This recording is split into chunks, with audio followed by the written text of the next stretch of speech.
And why my name is John, and the last few years of my life have been a real trial.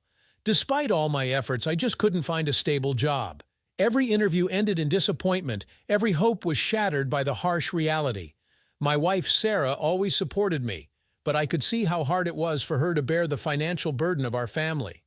However, everything changed when my mother-in-law, Elizabeth, appeared on the horizon. Elizabeth was a successful businesswoman who headed a large company in our city. Sarah decided to talk to her about my employment, and to my surprise, Elizabeth agreed to hire me. Of course, I had to start from the lowest position, but I was determined to prove that I was worthy of more. I wanted to show Elizabeth and Sarah that I was capable of achieving success, that I could be a reliable support for my family. And so began my new chapter in life, a chapter full of hopes and opportunities. The first weeks at the new job were not easy. I tried my best, took on any assignments, and stayed up late. I wanted to make an impression on my colleagues and management, to prove my value to the company. And my efforts did not go unnoticed. After 3 months of hard work, I received my first promotion. It was a real breakthrough, a recognition of my merits. Sarah was so proud of me, and I felt that I was finally moving in the right direction. My work continued, and successes were not long in coming. Just a month after my first promotion, I received another one.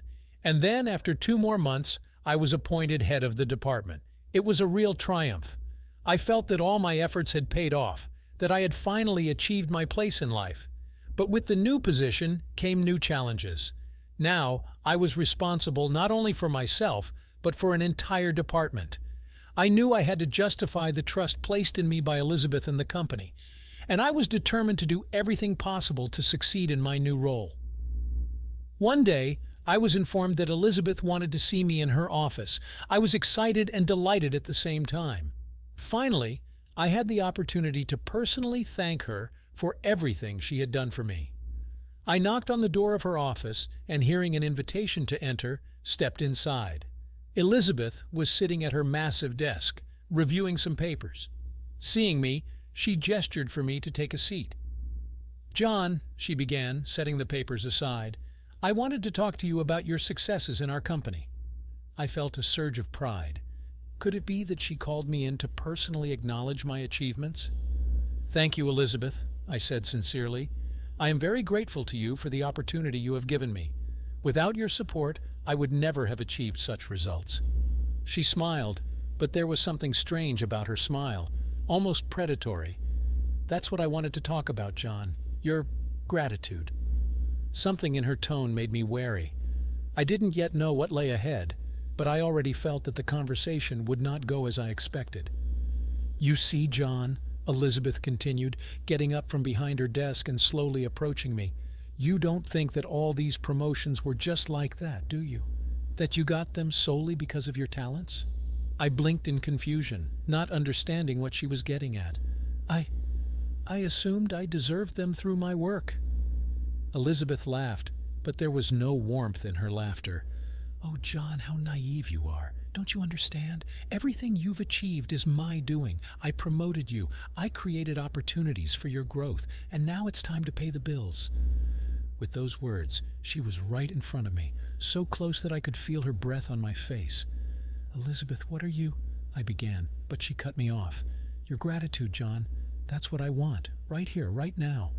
Her hands slid over my shoulders, and suddenly the full horror of the situation dawned on me. She wanted— No, this can't be. Not with my own mother-in-law. But Elizabeth left me no choice. She made it clear that my career, my future, it all depended on how willing I was to thank her. And at that moment, caught between fear and disgust, I gave in. Our bodies intertwined in a strange, almost mechanical dance, devoid of tenderness or passion. It was an act of pure desperation, submission, humiliation. Every touch, every kiss was like a brand of shame, seared into my skin. When it was over, I felt empty, tainted, broken. I couldn't look Elizabeth in the eye, couldn't bear her triumphant, almost mocking gaze. I just got dressed and walked out of the office, feeling like the lowest of the low. But what else could I do? I was trapped by my own weakness, my own cowardice. And now I had to live with the consequences of that choice. To live each day carrying the invisible brand of shame and self-loathing, because I let it happen. because I didn't find the strength to say no. After that incident in the office, Elizabeth and I returned to our usual roles as if nothing had happened. At work, I was her subordinate. At home, her son-in-law. We never discussed what happened, never mentioned it again. I continued to work in the company, continued to receive promotions, and climb the career ladder. From the outside, it might have seemed like I had the perfect life, a loving wife, a successful career, the respect of my colleagues. But inside, it was as if something had broken. Every time I looked into Sarah's eyes, I felt a sharp pang of guilt. Every time I met Elizabeth's gaze, I felt a wave of shame and disgust with myself. I convinced myself that I had done it for my family, for our well-being, that I had no choice. But the truth was that I was just a coward to stand up to Elizabeth, a coward to risk my career by choosing honor and dignity. And now I had to live with that burden, to live each day putting on the mask of a successful and contented person, while inside me a black hole of shame and self-loathing grew. I knew I had to change something, had to find the strength to break this vicious circle. But I was afraid of losing everything I had, afraid of disappointing Sarah and destroying our family. And so I continued to live as I had been living, day after day, smile after smile, lie after lie, convincing myself that I was doing it for others, when in fact I was just running from the truth. But I knew that one day I would have to pay the price, that one day this whole construction of lies and pretense would collapse, burying me under the rubble. And when that day came, I could only hope that I would have the strength to face the consequences with my head held high, that I would have the courage to start all over again, this time, the right way. But that would be later. For now, I just keep on living, keep on smiling, keep on lying, to others and to myself, because I'm too afraid to face the truth, because I'm too weak to be who I should be. And for that, I will have to pay, again and again, every day of my life. That is my cross to bear. That is my punishment. And I will carry it for as long as I can, until one day I find the strength to change something, or until this burden crushes me completely. Did you like this story? Let us know in the comments what you liked. Subscribe to our storytelling podcast.